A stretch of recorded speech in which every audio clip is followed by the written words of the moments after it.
Hello, आज बऱ्याच दिवसानंतर व्लॉग बनवते आहे. ॲक्च्युली हा माझा फर्स्ट मिनी व्लॉग आहे आणि त्याची सुरुवात माझ्या मैत्रिणीच्या वाढदिवसापासून. सो आज आहे माझ्या मैत्रिणीचा अश्विनीताईंचा वाढदिवस आणि आम्ही खूप दिवसानंतर भेटतो आहे आज, कारण प्रत्येकजण आपापल्या कामात बिझी आहे. सो भेटणं होत नाही, पण वाढदिवस हे एक निमित्त असं भेटण्याचं. सो त्यानिमित्तानं आम्ही भेटलो एकत्र आणि त्यांना वाटलं नव्हतं की आम्ही येऊ, कारण की त्या गावी होत्या आणि फक्त मला एकट्यालाच माहिती होतं गावावरून आल्यात. सो आम्ही एकमेकांशी बोलून ठरवलं आणि भेटलो. सो मस्त वाटलं. ताई तर खूप खुश झाल्या आम्हाला बघून.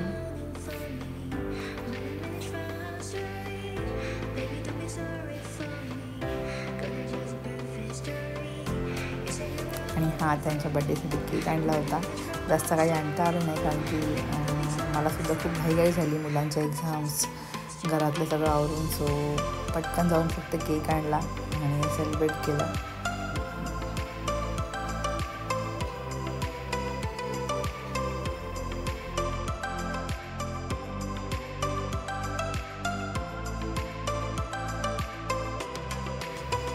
आमची बड्डे गर्लच सगळे प्रिपरेशन करत आहे, कारण त्या बऱ्याच दिवस घरात नसल्यामुळे काहीच वस्तू जागेवर त्यांना सापडत नव्हत्या. सो या लायटरनीच आम्ही मेणबत्त्या पेटवल्या.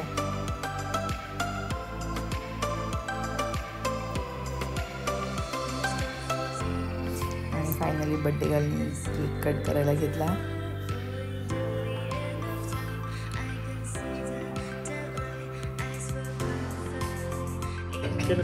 आणि अशा प्रकारे छान ताईंचा वाढदिवस सेलिब्रेट झाला. सेलिब्रेशनपेक्षा एकत्र येणं आणि भेटणं महत्त्वाचं आहे. सो मजा आली. तरी आमचा 1-1.5 तास कसा गेला आम्हाला कळलाच नाही आणि मस्त वाटलं.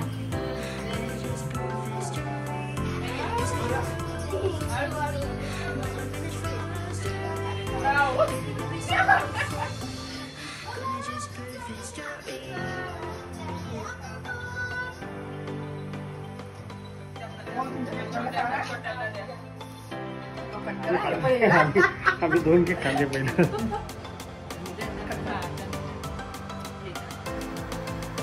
केक कटिंग केली आणि आम्ही 4-5 जणी असल्यामुळे मग आम्ही केक कट करून खायला बसलो. ताईंचं असं होतं काहीतरी स्नॅक्स मागवतो. म्हटलं अजिबात नको, कारण त्यांना देखील बाहेर जायचं होतं सेलिब्रेशनला.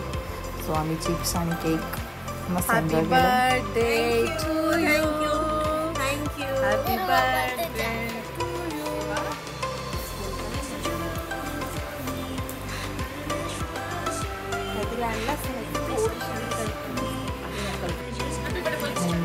ताईंच्या अंगावर फ्लॉवर्स टाकले काहीतरी स्पेशल म्हणून, कारण की आम्हाला काहीच प्लॅन नाही करता आला, कारण की सगळेजण बिझी असतात. सो आणि संध्याकाळी जेवणाची वगैरे वेळ असते. सो फक्त भेटणंच ठरलं होतं. सो असंच काहीतरी एक एन्जॉय म्हणून बड्डे गर्लला स्पेशल फील करण्यासाठी तिच्या अंगावर फ्लॉवर्स टाकले. मग आम्ही एकमेकींना हग केलं आणि मग आम्ही जास्त वेळ न घेता निघालो, कारण ताईंना देखील बाहेर जायचं होतं. सो अशा प्रकारे ताईंचा बड्डे छान सेलिब्रेट झाला. आता भेटू नेक्स्ट व्लॉगमध्ये. तोपर्यंत टाटा, बाय बाय.